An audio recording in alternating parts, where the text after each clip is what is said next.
127 പേരുമായി പറന്ന വിമാനം 737 ഒരു കൊടുങ്കാറ്റിൽപ്പെട്ട് പെട്ടെന്ന് താഴേക്ക് വീഴാൻ തുടങ്ങി.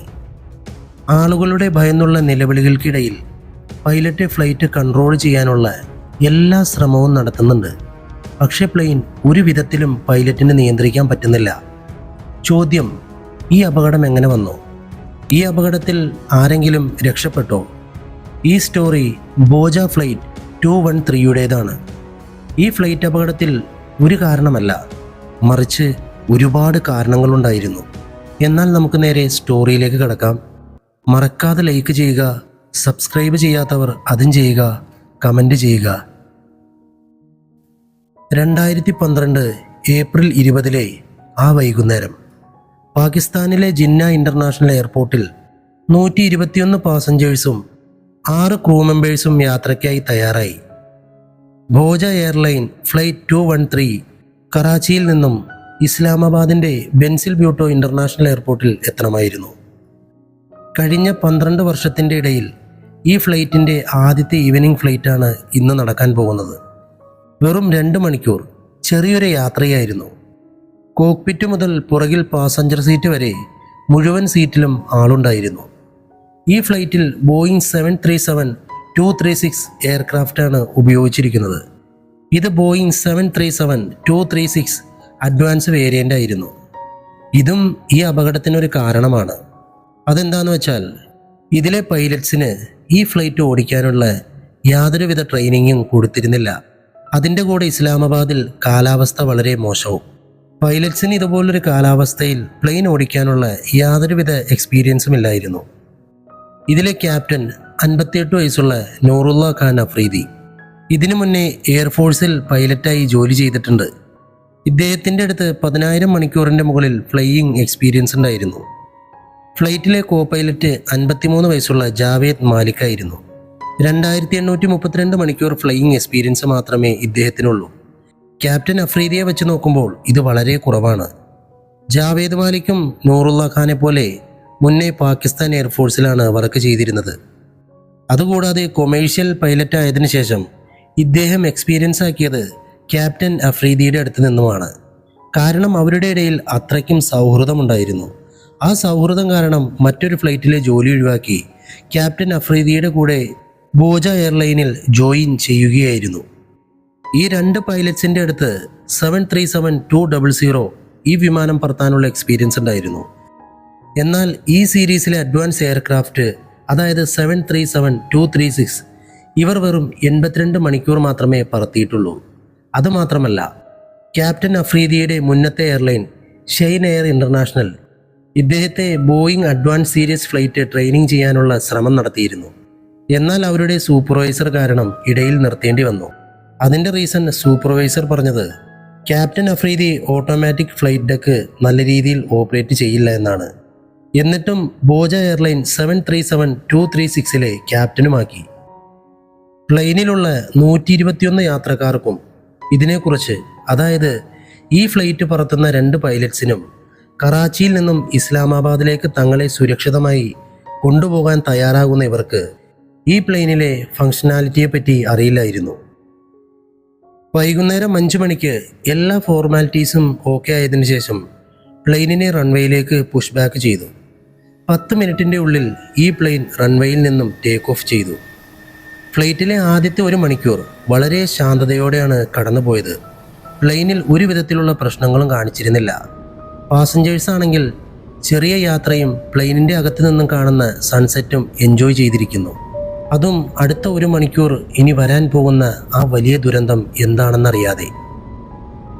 പാകിസ്ഥാനിലെ സിവിൽ ഏവിയേഷൻ അതോറിറ്റി, അതായത് CIA, അവരുടെ അറിവിൽ ബോജ എയറിൻ്റെ അടുത്ത് ബോയിങ് 737-200ൻ്റെ ഒരു അഡ്വാൻസ് സീരീസുമില്ല. കാരണം റെക്കോർഡ്സിൽ കാണിച്ചിരുന്നത് ബോജ എയറിൻ്റെ കയ്യിൽ ബോയിങ് 737 ബേസ് മോഡലേ ഉള്ളൂ. അതുമാത്രമല്ല, ബോജ എയറിലെ പൈലറ്റ് ട്രെയിനിങ് പ്രോഗ്രാമിൽ പൈലറ്റ്സിന് ആകെ ബോയിങ് 737ൻ്റെ ട്രെയിനിങ് മാത്രമാണ് കൊടുത്തിരിക്കുന്നത്. കൂടാതെ 737-236 എന്ന വിമാനം പറത്തുവാനുള്ള യോഗ്യത CIA കൊടുത്തിരുന്നില്ല, അതായത് ഇപ്പോൾ പറത്തുന്ന വിമാനം. എന്നിട്ടും CIA വഴി തന്നെ ബോജ എയർലൈൻ പറത്താനും യാത്രക്കാരെ കയറ്റാനും പെർമിഷൻ കൊടുത്തു. ഇതിൽ നിന്നും ഒരു കാര്യം വ്യക്തമായിരുന്നു, ഈ എയർലൈൻ അഴിമതിയിൽ മുങ്ങി നിൽക്കുകയാണെന്ന്. ഇതിൽ CIA-യിലുള്ള ഒഫീഷ്യൽസും കൂട്ടിനുണ്ടായിരുന്നു. ഇവരുടെയെല്ലാം ഈ അഴിമതി കാരണം സംഭവിക്കാൻ പോകുന്നത് എന്താണെന്ന് കേട്ടോളൂ. എന്തായാലും ഫ്ലൈറ്റ് 1 മണിക്കൂർ വളരെ ശാന്തതയിലാണ് പറന്നത്. 6:10 ഫ്ലൈറ്റ് യാത്രയുടെ പകുതിയിൽ കൂടുതലായപ്പോൾ ആദ്യമായി പൈലറ്റ്സിന് ആ കൊടുങ്കാറ്റ് അറിയാൻ പറ്റി. അതിൻ്റെ വാണിംഗ് സ്റ്റാർട്ടിങ്ങിൽ കിട്ടിയിരുന്നു. വല്ലാത്തൊരു കാലാവസ്ഥയായിരുന്നു. കാർമേഘങ്ങൾ, ഇടിമിന്നൽ, ശക്തമായ കാറ്റ്, കൂടാതെ മഴയും. പക്ഷെ എന്നിട്ടും പൈലറ്റ് ആ കാലാവസ്ഥ വലിയ കാര്യമാക്കി എടുത്തില്ല. ഫ്ലൈറ്റ് അറ്റൻഡൻസ് വഴി പാസഞ്ചേഴ്സിനോട് പറഞ്ഞു, കാറ്റുള്ളതുകൊണ്ട് ടെർബുലൻസ് ഉണ്ടാകാനുള്ള സാധ്യതയുണ്ട്, അതുകൊണ്ട് ആരും പേടിക്കരുതെന്ന്. 2 പൈലറ്റ്സും തമാശയെല്ലാം പറഞ്ഞ് പ്ലെയിനുമായി മുന്നോട്ട് പോയിക്കൊണ്ടിരുന്നു. കാറ്റും മഴയും ഉള്ളതിൻ്റെ അടുത്തെത്താറായതും വെതർ റഡാറിൻ്റെ ഇൻഫോർമേഷൻ നോക്കിയപ്പോൾ അവർക്ക് മനസ്സിലായി, കാറ്റ് വിചാരിച്ചതിലും അതിശക്തമാണെന്ന്. ഈ സമയത്ത് അവർക്കിപ്പോൾ വേറെ ഏതെങ്കിലും എയർപോർട്ടിൽ ലാൻഡ് ചെയ്യുന്നതായിരിക്കും നല്ലത്. ഈ സിറ്റുവേഷനിൽ അവരുടെ അടുത്ത് ലാഹോർ അല്ലെങ്കിൽ പേഷാവർ, ഈ 2 ഓപ്ഷനായിരുന്നുവെങ്കിലും ലാഹോറിൽ ചെറിയ രീതിയിലുള്ള കാറ്റുണ്ടാകുമെന്ന വാണിംഗ് ഉണ്ടായിരുന്നു. അതുകൊണ്ട് പെഷാവർ ആയിരുന്നു ഏറ്റവും സേഫായ ഓപ്ഷൻ. ഫസ്റ്റ് ഓഫീസർ ജാവേദ് മലിക് പറഞ്ഞു, നമുക്ക് ഫ്ലൈറ്റ് പെഷാവറിൽ ലാൻഡ് ചെയ്യുന്നതായിരിക്കും നല്ലത്. പക്ഷേ ക്യാപ്റ്റൻ അഫ്രീദി പറഞ്ഞത്, ഇസ്ലാമാബാദ് എത്താൻ ദൈവം നമ്മളെ സഹായിക്കും. അത് പറഞ്ഞുകൊണ്ട് അദ്ദേഹം ഇസ്ലാമാബാദിലേക്ക് തന്നെ ഇറക്കാൻ തീരുമാനിച്ചു. ജാവേദ് മാലിക് ക്യാപ്റ്റൻ അഫ്രീദിയെ സ്വന്തം സഹോദരനെ പോലെയാണ് കണ്ടിരുന്നത്. അതുകൊണ്ട് അഫ്രീദിയുടെ തീരുമാനത്തിൽ യാതൊരുവിധ എതിർപ്പും ജാവേദ് കാണിക്കില്ല. അങ്ങനെ ഈ ഫ്ലൈറ്റ് ദൈവവിശ്വാസത്തിൽ ഇസ്ലാമാബാദിലേക്ക് അടുത്തുകൊണ്ടേയിരുന്നു. മുന്നിലുള്ള കാലാവസ്ഥ മാറ്റം കണ്ട് പൈലറ്റ്സിന് തോന്നി, ഫ്ലൈറ്റ് എയർപോർട്ടിൻ്റെ മറുഭാഗത്ത് ചെന്ന് ആ സൈഡിൽ നിന്നും ലാൻഡ് ചെയ്യിപ്പിക്കാമെന്ന്. ഇത് വിചാരിച്ചുകൊണ്ട് പൈലറ്റ് ATCയെ കോൺടാക്റ്റ് ചെയ്തു. എന്നിട്ട് ചോദിച്ചു, ഈ കാലാവസ്ഥയിൽ ലാൻഡ് ചെയ്യാൻ നല്ലൊരു ഗ്യാപ്പ് കാണുന്നില്ല, അതുകൊണ്ട് എയർപോർട്ടിൻ്റെ പടിഞ്ഞാറ് ഭാഗത്ത് നിന്നും അപ്രോച്ച് ചെയ്യാൻ പറ്റുമോ? ATCയിൽ നിന്നും മറുപടി ഉടൻ വന്നു, പടിഞ്ഞാറ് ഭാഗത്തും കാലാവസ്ഥയ്ക്ക് ഒരു മാറ്റവുമില്ല, പക്ഷേ തെക്ക് പടിഞ്ഞാറും ഭാഗത്തൊരു ചെറിയ ഗ്യാപ്പുണ്ട്, അതും അധിക സമയം ഉണ്ടാകില്ല. പൈലറ്റ്സിനെ പഠിപ്പിച്ചിട്ടുണ്ടായിരുന്നു, കൊടുങ്കാറ്റിൽ 5 മൈലിൻ്റെ ഉള്ളിൽ ഒരിക്കലും ഫ്ലൈ ചെയ്യാൻ പാടില്ല എന്ന്. എന്നിട്ടും റിസ്ക് എടുത്ത് സൗത്ത് വെസ്റ്റിലുള്ള ചെറിയ ഗ്യാപ്പ് വഴി ലാൻഡ് ചെയ്യുവാനായി ഫ്ലൈറ്റ് ആ ഭാഗത്തേക്ക് കൊണ്ടുപോയി. അത് 5 മൈലിൻ്റെ തൊട്ടടുത്തായിരുന്നു. ഒരു വലിയ അപകടം ഒളിച്ചിരിക്കുന്നുണ്ടായിരുന്നു അവിടെ. കോക്പിറ്റിൽ ഇപ്പോഴും ശാന്തതയാണ്. 2 പൈലറ്റ്സും ചെറിയ തമാശകളെല്ലാം പറഞ്ഞ് പ്ലെയിൻ മുന്നോട്ട് കൊണ്ടുപോയി. പ്ലെയിനിൽ ഇതുവരെ വലിയ ടെർബുലൻസ് ഒന്നും ഉണ്ടായിട്ടില്ല. പക്ഷേ പ്ലെയിൻ അതിൻ്റെ ഉയരം കുറയ്ക്കുമ്പോൾ കൊടുങ്കാറ്റ് അതിഭീകരമായി കൊണ്ടേയിരുന്നു. താഴേക്ക് ഇറങ്ങി വരുന്തോറും ടെർബുലൻസും ഒരുപാട് കൂടി, അതിൻ്റെ കൂടെ ഇടിമിന്നലും. ഈ സമയം കൊണ്ട് പ്ലെയിനും റൺവേയും തമ്മിൽ 15 മൈലിൻ്റെ ദൂരമായിരിക്കുന്നു. വെതർ റഡാറിൽ കാണിക്കുന്നത് കൊടുങ്കാറ്റിൻ്റെ സെൻട്രൽ പോയിന്റ് 14 മൈൽ ദൂരെയാണെന്നാണ്. അതായത് പ്ലെയിനിന് റൺവേയിലെത്താൻ ഈ കൊടുങ്കാറ്റ് മറികടന്ന് പോയേ പറ്റൂ. ഫസ്റ്റ് ഓഫീസർ ക്യാപ്റ്റനോട് ഈ വാണിങ്ങിനെ പറ്റി പറഞ്ഞു. ചിലപ്പോൾ ക്യാപ്റ്റൻ വെതർ റഡാർ കണ്ടിട്ടെങ്കിലും പെഷാവറിൻ്റെ ഭാഗത്തേക്ക് ഫ്ലൈറ്റ് തിരിച്ചുവിട്ടാലോ? പക്ഷേ ക്യാപ്റ്റൻ അഫ്രീദിയുടെ മനസ്സിൽ അങ്ങനെയുള്ള ഒരു തീരുമാനവും ഉണ്ടായിരുന്നില്ല. അവർ പ്ലെയിൻ സൗത്ത് വെസ്റ്റ് ഭാഗത്തേക്ക് തന്നെ കൊണ്ടുപോയി. ഈ സമയമായപ്പോഴേക്കും മഴവെള്ളം പ്ലെയിനിൻ്റെ വിൻ സ്ക്രീനിലേക്ക് വീഴാൻ തുടങ്ങിയിരുന്നു. ഇതൊന്നും കാര്യമാക്കാതെ ക്യാപ്റ്റൻ റൺവേയിലേക്ക് അലൈൻ ചെയ്ത് ലാൻഡിംഗ് ചെയ്യാനുള്ള കാര്യങ്ങൾ ചെയ്യാൻ തുടങ്ങി. ഹെവി ടെർബുലൻസ് ഉണ്ടായിട്ടും ഓട്ടോ പൈലറ്റിൻ്റെ സഹായത്തോടെ പ്ലെയിൻ റൺവേയിലേക്ക് തിരിച്ചു. ഫസ്റ്റ് ഓഫീസറാണെങ്കിൽ ഫ്ലാപ്സ് കുറച്ച് ലാൻഡിംഗ് ഗിയർ താഴ്ത്തി. പക്ഷേ ലാൻഡിംഗ് ഗിയർ താഴെ എത്തിയതും പെട്ടെന്ന് മുന്നിൽ നിന്നും പ്ലെയിനിലേക്ക് ശക്തമായ കാറ്റ് വീശി. ഈ കാരണം കൊണ്ട് പ്ലെയിനിൻ്റെ എയർ സ്പീഡ് 190-ൽ നിന്നും 220 നോട്ട്സിലേക്ക് എത്തി. ഇത് കണ്ട ക്യാപ്റ്റൻ ശരിക്കും ഭയന്നുപോയി. അദ്ദേഹത്തിന് വിശ്വസിക്കാൻ കഴിഞ്ഞില്ല. ഇത്രയും അഡ്വാൻസായ എയർക്രാഫ്റ്റിൻ്റെ ഓട്ടോ ത്രോട്ടൽ സ്പീഡ് ഇത്രയും എങ്ങനെ കൂടി? അദ്ദേഹത്തിന് അപ്പോൾ തോന്നിയത് ഫ്ലൈറ്റിൻ്റെ ഓട്ടോ ത്രോട്ടൽ സിസ്റ്റത്തിന് എന്തോ പറ്റിയതാണെന്നാണ്. അതായിരിക്കും സ്പീഡ് കൂടാൻ കാരണം. പക്ഷേ ശരിക്കും സംഭവിച്ചത് പ്ലെയിനിൻ്റെ സ്പീഡ് അകത്തു നിന്നും കൂടിയതല്ല.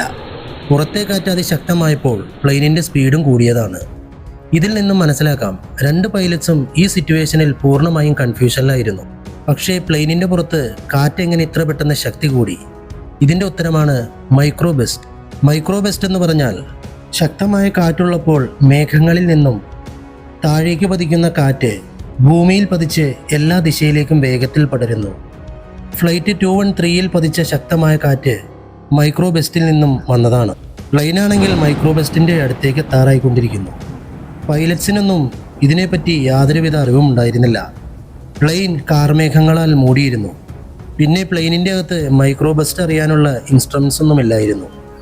ആകെ അവർക്ക് അറിയാവുന്നത് പ്ലെയിനിൻ്റെ സ്പീഡ് ആവശ്യത്തിലധികം കൂടിയെന്ന് മാത്രം. ഈ സിറ്റുവേഷനിൽ പൈലറ്റിന് എഞ്ചിൻ്റെ പവർ കുറച്ച് സ്പീഡ് കുറയ്ക്കണമായിരുന്നു. എന്നാൽ അവർ സ്വയം ഒന്നും ചെയ്യാതെ എല്ലാം ഓട്ടോ പൈലറ്റിൽ തന്നെ പോകാൻ തീരുമാനിച്ചു. ഉടൻ ഓട്ടോ പൈലറ്റ് ടാർഗറ്റ് 170 നോട്ട് വേഗതയിലേക്ക് സജ്ജമാക്കുകയും ചെയ്തു. കുറച്ച് സമയം കൊണ്ട് ഓട്ടോ പൈലറ്റ് എഞ്ചിൻ്റെ പവർ കുറച്ച് 170 നോട്ട്സ് എത്തിച്ചു. വീണ്ടും എല്ലാം നോർമലായി. പക്ഷേ ഇതെല്ലാം വരാൻ പോകുന്ന ദുരന്തത്തിൻ്റെ തുടക്കം മാത്രമായിരുന്നു. കാരണം മൈക്രോബസ്റ്റിൽ നിന്നും വന്ന കാറ്റ് ഒന്നല്ല 3 പല ദിശയിൽ നിന്നും പ്ലെയിനിൽ വന്ന് തട്ടി. പൈലറ്റ്സിനാണെങ്കിൽ ഇങ്ങനെയുള്ള സിറ്റുവേഷൻ നേരിടാനുള്ള ട്രെയിനിങ് ഒന്നും കൊടുത്തിരുന്നില്ല. എന്തായാലും അവിടുന്ന് രക്ഷപ്പെട്ട് മുന്നോട്ട് പോയതും കുറച്ച് കഴിഞ്ഞില്ല എയർക്രാഫ്റ്റിന് മൈക്രോബസ്റ്റിൻ്റെ അടുത്ത അറ്റാക്കും വന്നു. അതിനെ ഡൗൺ ഡ്രാഫ്റ്റ് എന്നാണ് പറയുന്നത്. ഇതിൽ കാറ്റിൻ്റെ ശക്തി പ്ലെയിനിൻ്റെ മുകളിൽ നിന്നും നേരെ താഴേക്ക് പ്രഷർ ചെയ്യും.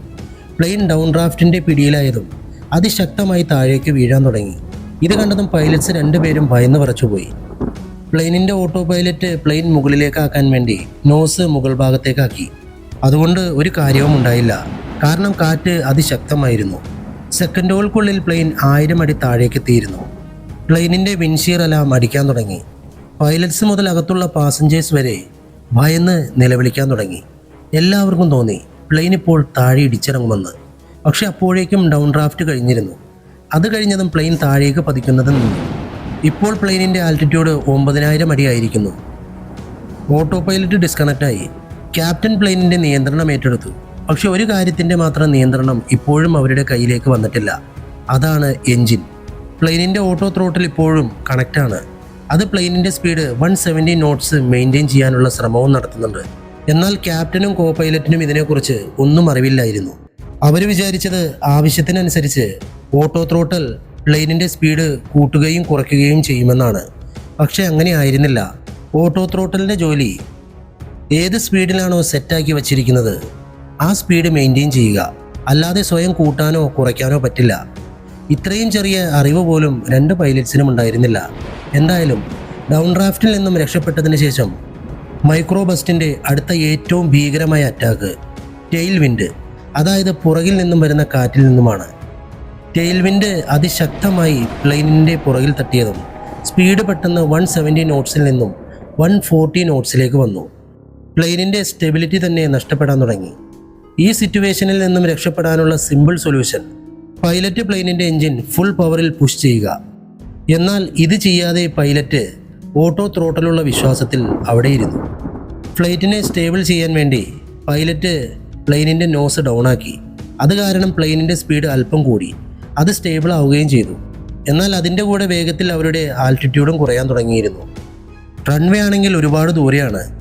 പ്ലെയിനാണെങ്കിൽ താഴെ ലാൻഡിനോട് ഒരുപാട് അടുത്തെത്തിയിരിക്കുന്നു. പ്ലെയിനിൻ്റെ ഗ്രൗണ്ട് പ്രോക്സിമിറ്റി വാണിംഗ് അലാറം അടിക്കാനും തുടങ്ങി. ഇതേ സമയം പൈലറ്റ്സ് ചെയ്യേണ്ടിയിരുന്നത് പ്ലെയിനിൻ്റെ നോസ് മുകളിലേക്ക് ഉയർത്തി എഞ്ചിന് ഫുൾ പവർ കൊടുക്കണമായിരുന്നു. എന്ത് ചെയ്യാൻ? 2 പൈലറ്റ്സിൻ്റെ മനസ്സിലും ഇത് ചെയ്യാനുള്ള തോന്നലുണ്ടായിരുന്നില്ല. അവരുടെ ആകെയുള്ള കൺഫ്യൂഷൻ എന്തുകൊണ്ടാണ് പ്ലെയിനിൻ്റെ സ്പീഡ് കൂടാത്തതെന്നാണ്. കഴിഞ്ഞു പോകുന്ന ഓരോ സെക്കൻഡും പ്ലെയിനിൻ്റെ സ്പീഡും ആൾട്ടിറ്റ്യൂഡും കുറഞ്ഞു വരികയാണ്. പെട്ടെന്ന് പ്ലെയിനിൻ്റെ സ്പീഡ് കൂടി. പൈലറ്റിന് സമാധാനമായി. എന്തായാലും പ്രോബ്ലം സോൾവ് ആയല്ലോ. പക്ഷേ അങ്ങനെ ആയിരുന്നില്ല. പ്ലെയിൻ മൈക്രോബസ്റ്റിൽ നിന്നും വന്ന് ടെൽവിൻഡ് വഴി പുറത്തേക്ക് വന്നിരുന്നു. അതുകൊണ്ട് ഓട്ടോ ത്രോട്ടൽ വീണ്ടും ഫ്ലൈറ്റ് 170 നോട്ട്സ് സ്പീഡ് മെയിൻറ്റെയിൻ ചെയ്യുകയായിരുന്നു. സ്പീഡിൽ വന്ന ഈ മാറ്റത്തിൽ പൈലറ്റ് സന്തോഷത്തിലായിരുന്നു. ആ സന്തോഷം അവസാനിക്കാൻ അധികം സമയം വേണ്ടി വന്നില്ല. കാരണം മുന്നിൽ ഒരു മൈക്രോബസ്റ്റ് കൂടി വരും. അതും മുന്നേ ഉണ്ടായതിലും സ്ട്രോങ് ആയി. മുന്നത്തെ മൈക്രോബസ്റ്റ് പോലെ ഹെഡ് വിൻഡിൽ നിന്നും തുടങ്ങി. അത് കാരണം പ്ലെയിനിൻ്റെ എയർ സ്പീഡ് ഒരുപാട് കൂടി. അത് 170 നോട്ട്സ് മെയിൻറ്റെയിൻ ചെയ്യാൻ വേണ്ടി ഓട്ടോ ത്രോട്ടൽ അതും കുറച്ചു. മുന്നത്തെ പോലെ ഹെഡ് വിൻഡ് കഴിഞ്ഞതും ശക്തമായ ഡൗൺ ഡ്രാഫ്റ്റിൽ പെട്ടുപോയി. പ്ലെയിൻ വീണ്ടും അതിൻ്റെ ഓൾട്ടിറ്റ്യൂഡ് കുറയ്ക്കാൻ തുടങ്ങി. വീണ്ടും കോക്പിറ്റിൽ ഗ്രൗണ്ട് പ്രോക്സിമിറ്റി അലാം അടിക്കാൻ തുടങ്ങി. അലാം കേട്ടതും പൈലറ്റ് ഉടൻ തന്നെ പ്ലെയിനിൻ്റെ നോസ് മുകളിലേക്കാക്കി. പക്ഷെ അത്ഭുതപ്പെടുത്തിയ കാര്യം എന്തെന്നാൽ എൻജിൻ പവർ അല്പം പോലും കൂട്ടാൻ ലിവറിൽ കൈ പോലും വെച്ചില്ല. ഇതിൽ നിന്നും മനസ്സിലാക്കാം ക്യാപ്റ്റൻ ഓട്ടോ ത്രോട്ടൽ സിസ്റ്റത്തിനെ ഒരുപാട് വിശ്വസിച്ചു പോയി എന്ന്. അദ്ദേഹം വിശ്വസിച്ചിരുന്നത് ഓട്ടോ ത്രോട്ടൽ ആവശ്യമനുസരിച്ച് പവർ തരുമെന്നാണ്. എന്നാൽ സത്യാവസ്ഥയോ അത് പ്ലെയിനിനെ വെറും 170 നോട്ട്സിൽ തന്നെ മെയിൻറ്റെയിൻ ചെയ്യാനാണ് ശ്രമിക്കുന്നത്. ഈ സ്പീഡ് മൈക്രോബസ്റ്റിൽ നിന്നും മറികടക്കാനുള്ള വളരെ കുറഞ്ഞ സ്പീഡാണ്. എങ്ങനെയോ ഡൗൺ ഡ്രാഫ്റ്റിൽ നിന്നും രക്ഷപ്പെട്ടതും നേരെ ചെന്നത് ടെൽ വിൻഡിൽ. സ്പീഡ് കുറവായതുകൊണ്ട് പ്ലെയിൻ അതിവേഗത്തിൽ താഴേക്ക് വരാൻ തുടങ്ങി. പ്ലെയിൻ്റെ സ്പീഡ് കൂട്ടാൻ ഒരു നിവൃത്തിയില്ലാതെ പൈലറ്റിന് നോസ് വീണ്ടും താഴേക്ക് ആക്കേണ്ടി വന്നു. വീണ്ടും പ്ലെയിനിന് ആവശ്യമായ സ്പീഡ് കിട്ടി. പക്ഷേ സ്പീഡ് കിട്ടിയതും ഓട്ടോ ത്രോട്ടൽ അതിൻ്റെ സ്പീഡ് കുറയ്ക്കാൻ തുടങ്ങി. പ്ലെയിൻ 170 നോട്ട്സിൽ മെയിൻറ്റെയിൻ ചെയ്യാൻ വേണ്ടി. അതായത് പ്ലെയിനിന് ഏത് സമയത്താണോ അത്യാവശ്യമായ സ്പീഡ് വേണ്ടത്, ഓട്ടോ ത്രോട്ടൽ ആ സമയത്ത് സ്പീഡ് കുറയ്ക്കുകയാണ്. ഈ സമയം ഗ്രൗണ്ട് പ്രോക്സിമിറ്റി അലാറം പിന്നെയും അടിക്കാൻ തുടങ്ങി. പൈലറ്റിന് പ്ലെയിനിൻ്റെ നോസ് മുകളിലേക്ക് ആക്കേണ്ടി വന്നു. നോസ് മുകളിലേക്ക് ആക്കിയതും പ്ലെയിനിൻ്റെ സ്പീഡും കുറഞ്ഞ് നിയന്ത്രണം വിട്ട് താഴേക്ക് വരാൻ തുടങ്ങി. ഉടനെ പൈലറ്റ്സ് സ്പീഡ് കൂട്ടണമെന്ന് കരുതി നോസ് താഴേക്കാക്കിയതും വീണ്ടും ഗ്രൗണ്ട് പ്രോക്സിമിറ്റി അലാം അടിക്കാൻ തുടങ്ങി. ഇതിനിടയിൽ പ്ലെയിനിൻ്റെ ഓൾട്ടിറ്റ്യൂഡ് കുറഞ്ഞുകൊണ്ടേയിരുന്നു. ത്രോട്ടൽ കൂട്ടാനുള്ള ലിവർ മുന്നിലേക്ക് പുഷ് ചെയ്ത് ഈ സിറ്റുവേഷനിൽ നിന്നും പുറത്തു കടക്കാൻ പറ്റുമായിരുന്നു. പക്ഷേ പൈലറ്റ്സ് രണ്ടുപേരും അതിലൊന്ന് തൊടുക പോലും ചെയ്തില്ല. ഓട്ടോ ത്രോട്ടൽ ഡിസ്കണക്ട് ചെയ്ത് എഞ്ചിൻ്റെ പവർ മാനുവലായി കൂട്ടിയിരുന്നെങ്കിൽ എന്ത് ചെയ്യാൻ, അതുപോലും ചെയ്തില്ല. കോപൈലറ്റ് ജാവേദ് മാലിക് ഉച്ചത്തിൽ വീണ്ടും മുകളിലേക്ക് ഉയർത്താൻ പറഞ്ഞു. പക്ഷേ അപ്പോഴേക്കും സമയം കഴിഞ്ഞിരുന്നു. പ്ലെയിനിൻ്റെ ആൾട്ടിറ്റ്യൂഡ് പൂർണ്ണമായി നഷ്ടമായിരുന്നു. റൺവേയിൽ നിന്നും 6-7 കിലോമീറ്റർ മുമ്പ് മുസേദാബാദിൽ ചെന്ന് വീണ് ക്രാഷായി. പ്ലെയിൻ നിലത്ത് പതിച്ചതും ഒരു വലിയ പൊട്ടിത്തെറിയുണ്ടായി. അതിൽ പ്ലെയിനിൻ്റെ അവശിഷ്ടങ്ങൾ 2 കിലോമീറ്റർ ദൂരെ വരെ തെറിച്ചു വീണു. പ്ലെയിനിലുണ്ടായിരുന്ന 127 പേരും മരിച്ചു. അതിനുശേഷം ഇൻവെസ്റ്റിഗേഷൻ നടത്തിയപ്പോൾ മനസ്സിലായി, ക്രാഷാകാനുള്ള കാരണം ഒന്നല്ല, ഒരുപാട് കാരണങ്ങളുണ്ടെന്ന്. പ്രോപ്പർ ട്രെയിനിങ് കൊടുക്കാതെ ഫ്ലൈ ചെയ്യിപ്പിക്കൽ, പൈലറ്റിന് ശക്തമായ കാറ്റിൽ ഫ്ലൈറ്റ് പറത്താനുള്ള ട്രെയിനിങ് ഇല്ലാത്തത്, അങ്ങനെ പല കാരണങ്ങൾ. നിങ്ങൾക്ക് എന്താണ് കാരണമായി തോന്നിയത്? കമൻറ്റ് ചെയ്യുക. എന്തായാലും 127 പേര് മരിച്ചിരിക്കുന്നു. എന്ത് ചെയ്യാൻ? വീണ്ടും പുതിയ സ്റ്റോറിയുമായി വരാം. Love you all. ബൈ.